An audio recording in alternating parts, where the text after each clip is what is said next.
Greetings! Thank you for lending an ear to The Voice of the Times for Monday, February 7, 2022, brought to you by Wilkin Depot, the country's leading home improvement and construction supplies retailer. Shop conveniently 24/7 with the Wilkin online store.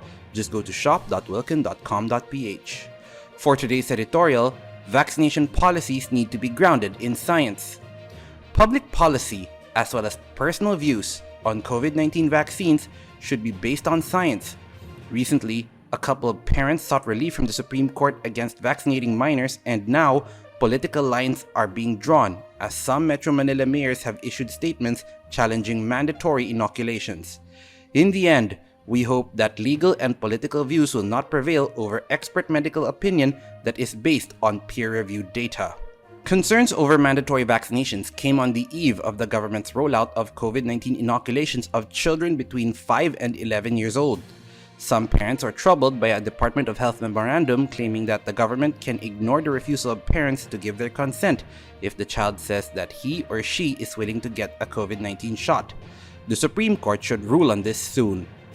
In the meantime, it deserves to be noted that the Department of Education had earlier said it would not force learners to get a COVID-19 vaccine to attend face-to-face classes. The DepEd added that prior to giving an injection to learners, parents should get a medical certificate if their children have allergies or comorbidities. The DepEd, however, encourages pupils to get a vaccine because that adds a layer of protection for both teachers and students. We hope that everyone listens. Still, the government needs to do better in explaining to parents the safety and efficacy of the COVID-19 vaccines that have been developed so far.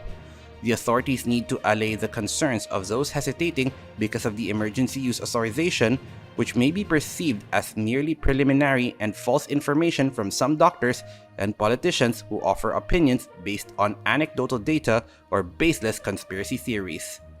Policymakers and the health authorities cannot simply discuss the irrational behavior among some people.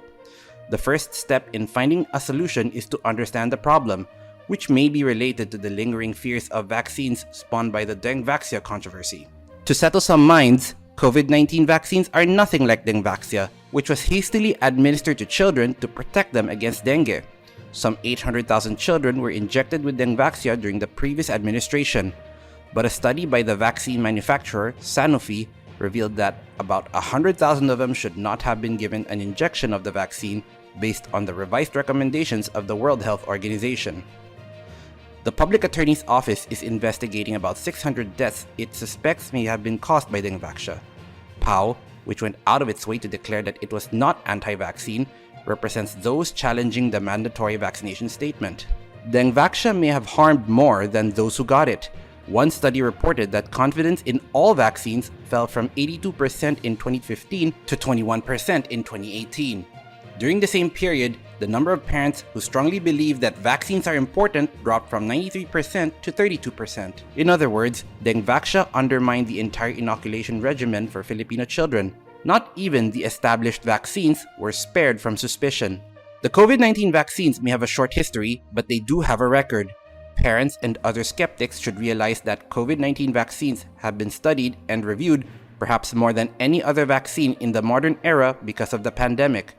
Unlike Dengvaxia, there is a wealth of medical data available for COVID-19 that overwhelmingly show that they are safe and effective. Medical experts and researchers have studied them and continue to review them, and to date, there is no cause for alarm.